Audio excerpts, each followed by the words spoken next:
Giancana's claims that the mob murdered Marilyn Monroe and was involved in JFK's assassination.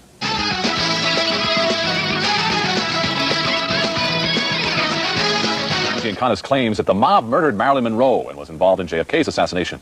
Fascinating stuff. The untimely death of actress Marilyn Monroe almost 30 years ago was officially pronounced a probable suicide. But an explosive biography of underworld kingpin Sam Giancana claims the mob boss murdered Monroe at the request of the CIA. Today's Inside Story relates another explosive chapter from the new book, Double Cross. Blonde bombshell Marilyn Monroe's death in 1962 of an overdose of barbiturates was ruled a probable suicide. Now the shocking claim has come out that her death was a mob hit ordered by the CIA. In the book Double Cross, the story of Chicago gangster Sam Mooney Giancana, written by his brother Chuck and godson Sam, Marilyn Monroe is depicted as having scandalous affairs with John and Robert Kennedy and having access to information damaging to the CIA. According to nephew Sam Giancana, the mob and the government both had Monroe under surveillance. Everyone was watching her because she was perhaps a loaded gun waiting to go off. Well, once she decided that she was going to go public, the CIA said, we cannot have her do that. And the CIA then requested that Marilyn Monroe be eliminated. And Sam Giancana accepted the contract to kill Marilyn Monroe. No comment. Giancana's relationship to the CIA goes back to 1960 when they asked him to kill Fidel Castro. According to the book, Giancana had men try to poison Castro, but the Cuban leader had all his food and drink sampled by political prisoners. Even though those attempts were unsuccessful, the book claims the mobster's ties to the CIA continued to grow, and the CIA called him in to kill Monroe. At the same time, Giancana hoped to embarrass Monroe's lover, Bobby Kennedy, the Attorney General, who was hounding Giancana and the mob. Giancana states that he sent his assassins to Monroe's house. They waited until she was alone. They taped her mouth and inserted a doctored Nembutal suppository. The book states the suppository was from the same chemist who'd concocted the poison for the failed Castro attempts. This time, the dose was lethal. A suppository was very fast-acting, like an injection.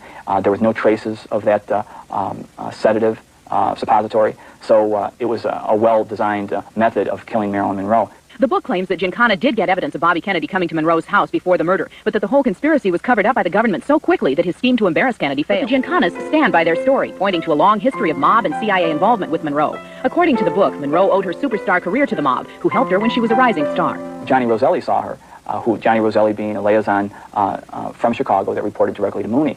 They saw her, thought that she obviously had great potential, and would invest in promoting her career behind the scenes. The book also claims that the CIA used Monroe as a sexual pawn in their dealings with foreign leaders. She could be used to compromise world leaders, specifically Sukarno of Indonesia. They used Marilyn Monroe to get him in a compromising position to make sure that he did what the CIA wanted him to do. Monroe's sexual activities even extended to Mooney Giancana himself. Their love encounter occurred at the Cal Neva Lodge at Lake Tahoe. Mooney describes her, quote, draped nude across her bed, running her hands enticingly along her thighs, end quote.